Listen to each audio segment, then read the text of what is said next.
আসসালামু আলাইকুম এভরিওয়ান। আজকে আমরা শিখব এস এবং ইএস এর ব্যবহার। আমরা অনেকেই হয়তো একটু ঝামেলা লাগাই যখন আমরা প্রেজেন্ট সিম্পল টেন্স লিখি, তখন এস কোন সময় বসবে এবং ইএস কখন বসবে।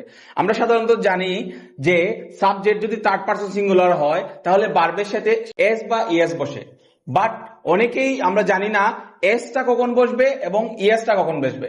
তো চলেন আমরা দেখি কখন এস এবং ইএস বসবে। দেখেন, নাউন এর শেষে এস বসে। নাউন বলতে কি? যে কোনো ধরনের নাউন, যেমন বুক মানে বই, বই একটা নাউন, নাউনের শেষে এস বসবে। পেন, পেন হচ্ছে একটা কলম, কলমের শেষে এস। এরকম যত নাউন আছে, বাইক, কার, যা কিছু আছে নাউন, সব কিছু শেষে এস বসবে। এখন আসি ইএস। ইএস এর ব্যবহারটা একটু ডিফারেন্ট। এটা ডিফারেন্ট হবে, বাট প্র্যাকটিস করলে একদম ইজি হয়ে যাবে। ইএসটা কখন বসবে? যে সকল শব্দের শেষে সিএইচ, এসএইচ, এসএস, এক্স, ও, এই পাঁচটা শব্দ থাকে, সিএইচ, এসএইচ, এসএস, এক্স এবং ও থাকে, সেখানে আমরা ইএস লাগবে। আমরা জানি ওয়াচ, WATCH, ওয়াচ মানে কি? দেখা। ওয়াচ, ওয়াচটা শেষ হয়েছে কি দিয়ে? সিএইচ দিয়ে। তাহলে আমরা বলছিলাম না, সিএইচ দিয়ে যে কোনো সেন্টেন্স এন্ডিং হলে আমরা একটা ইএস বসিয়ে দেব।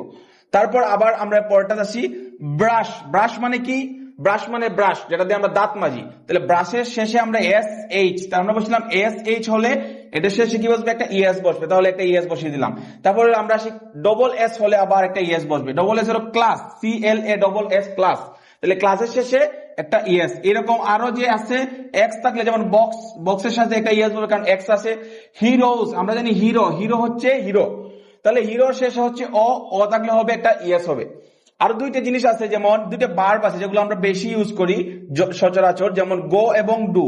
এই দুইটা ভার্বের শেষে সব সময় আমরা ইএস বসাবো, এটা আমরা যাতে মুখস্থ হয়ে যায়। যেমন যে কোনো সময় আমরা ডু ব্যবহার করলে, আমরা যদি থার্ড পারসন সিঙ্গুলার সাবজেক্ট হয় তখন একটা ইএস বসিয়ে দেব।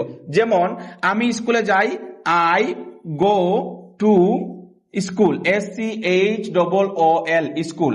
এখন যদি আমি সে স্কুলে যাই, তাহলে সে ইংলিশ কি হচ্ছে? হি।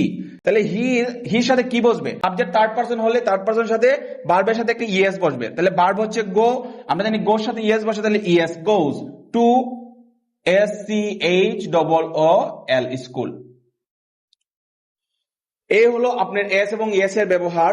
আশা করি এটা একবার পানির মতো ইজি হয়ে যাবে। Thank you, that's 1 minute for today, see you tomorrow.